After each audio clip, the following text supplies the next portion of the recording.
A wise and hard-working father watches his son.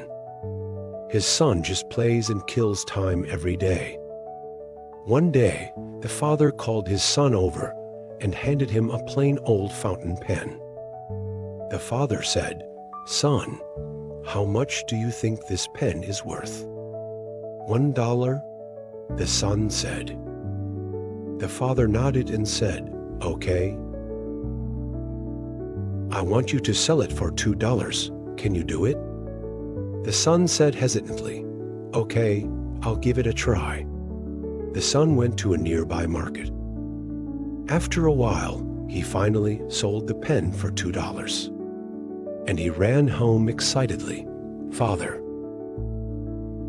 I sold it for $2. The son said happily.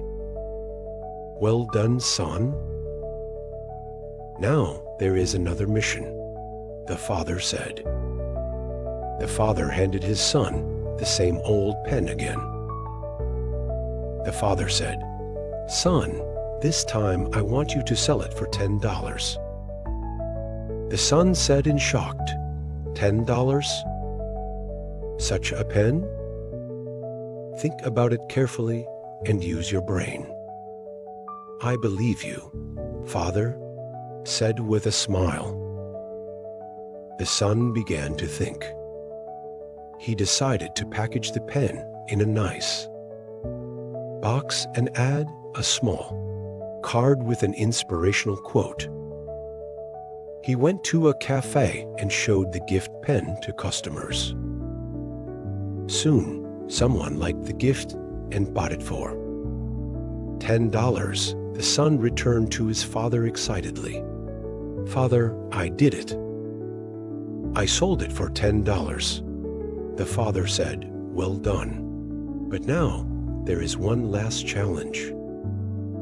The father handed his son the last pen. The father said, "Son, this time I want you to sell for $100. The son looked at his father in shock. $100? How is that possible?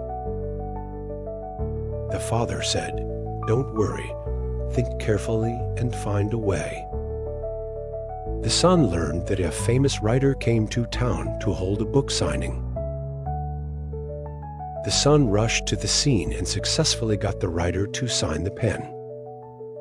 With the signature pen, the son returned to the market. The son shouted, "A fountain pen signed by a famous author. Only $100. A collector noticed and bought it immediately. The son couldn't believe it and ran home with the money. The son said, "Father, I sold it for $100. The father smiled and said, "I know you can. Now tell me, what did you learn?" "I learned even an ordinary pen, as long as if you are willing to explore its potential. It can also have great value," said the son. "That's right, kid. Just like these pens, you can improve yourself through hard work, creativity, and belief. Remember this, the value of your life depends on how you shape yourself." The father said with a smile,